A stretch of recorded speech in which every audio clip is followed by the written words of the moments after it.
9월 10일에 압수수색 영장을 김웅의원실에 집행을 했습니다. 압수수색 영장을 집행할 때는 그 피의 압수자한테 그 영장의 원본을 제시하고 영장 집행하는 게 원칙이고요. 저희도 그렇게 했습니다. 공수처에서 조성은 씨에게 이런 전화 한 사실이 있습니까? 우리 공수처에는 내부 고발자 보호에 관한 규정. 그래서 대통령령이 이것이 있다. 굉장히 그래서 그런 굉장히 이게 이제 걸 설명을 하지 않았나 이례적인 싶습니다. 수사라는 말씀을 다시 한번 드리는 거죠. 이른바 검찰총장 고발 사주 의혹 사건과 관련해서 공수처는 고발 사흘 만에 윤석열 전 검찰총장을 입건한다고 했습니다. 언론에서 이야기했다. 국민적 관심이 높기 때문이다. 죄가 되고 안 되고는 나중의 문제다. 조금 내용 자체가 좀 와전된 것 같습니다. 보도를 하다 보면 거두절미하고 와전되는 수가 있습니다. 공수처의 9월 6일에 친여 성향의 이제 시민 단체가 고발 사주 의혹을 가지고 윤석열 그 전 총장을 비롯한 여러 명을 이제 고발을 하자마자 공수처가 3일 만에 광속도로 입건을 했고요.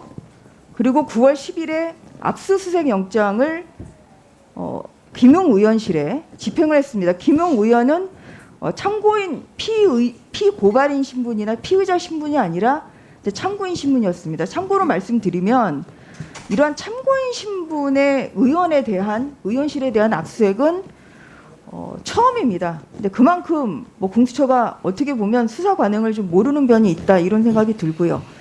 그날 이루어진 그 압수수색 영장의 불법성에 대해서는 뭐 이 자리를 빌어서 뭐 이 자리에서 따로 말씀드리진 않겠습니다. 그 국민의힘이 공수처장님을 비롯한 그날 나온 그 수사 검사와 또한 조사관들을 지금 고발을 한 상태이기 때문에 그것은 수사기관에서 그 불법성의 여부에 대해서는 명명백백하게 밝혀질 것이라고 생각합니다. 그렇게 9월 10일에 아주 시끄럽게 압수수색 영장 집행을 하러 나왔는데 결국 이제 그날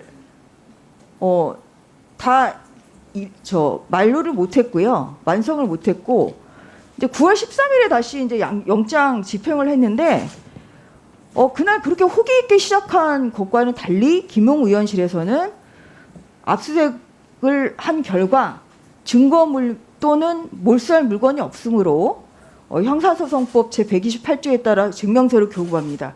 아무것도 가져가지 못했습니다.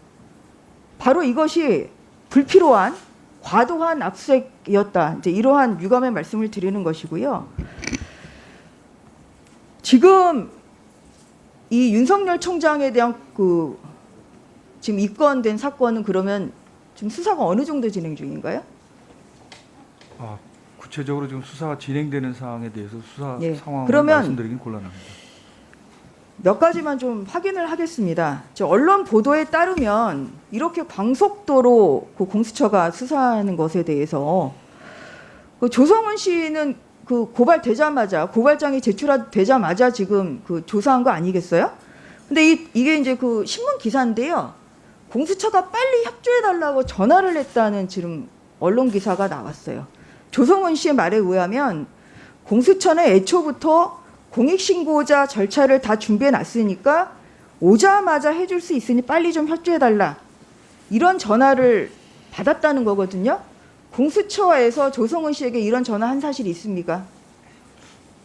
제가 정확한 건 모릅니다만 일부 와전이 된 것 같고요. 저희가 내부 고발자 1분 더 드리세요. 내부 고발자 보호에 잠시만요. 관한 대통령령이 있습니다. 아니 처장님, 네네. 이런 전화를 한 사실이 있는지 없는지 먼저 말씀해 주세요.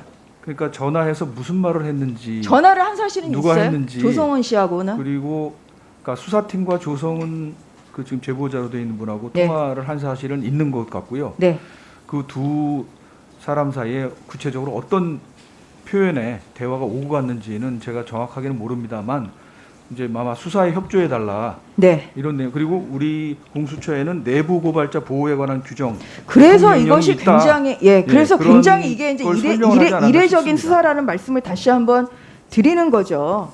초반에 전주혜 의원님께서 저희 김웅 의원실에 대한 압수수색 영장 집행에 대해서 말씀을 하셨기 때문에 저희들은 그 법원에 적법하게 압수수색 영장을 청구해서 발부받고 집행을 했습니다. 그리고 압수수색 영장을 집행할 때는 그 피의 압수자한테 그 영장의 원본을 제시하고 영장 집행하는 게 원칙이고요. 저희도 그렇게 했습니다. 그래서 이 부분에 대해서 저희는 이제 정당한 공무집행이었다. 이른바 검찰총장 고발 사주 의혹 사건과 관련해서 공수처는 고발 사흘 만에 윤석열 전 검찰총장을 입건한다고 했습니다. 이거 처장이 결정 내리신 거죠? 예, 최종적으로는 제가 결정을 합니다. 최종적인 결정은 당연히 공수처장이 가져야 되겠죠. 그런데 입건 사유에 대해서 이렇게 이야기를 했습니다. 공수처가 언론에서 이야기했다. 국민적 관심이 높기 때문이다. 죄가 되고 안 되고는 나중의 문제다. 그러니까 공수처장의 생각이 이렇다고 봐야겠죠? 아닙니다. 이 부분은 좀 와전이 된 것 같습니다. 제가 그날 공수처장님, 네네. 이거 전부 다 기사가 다 나왔잖아요. 그러니까 윤석열 전 검찰총장의 입건 사유에 대해서 공수처가 이렇게 이야기를 했어요. 죄가 되고 안 되고는 나중의 문제다. 언론에 많이 나왔기 때문이다.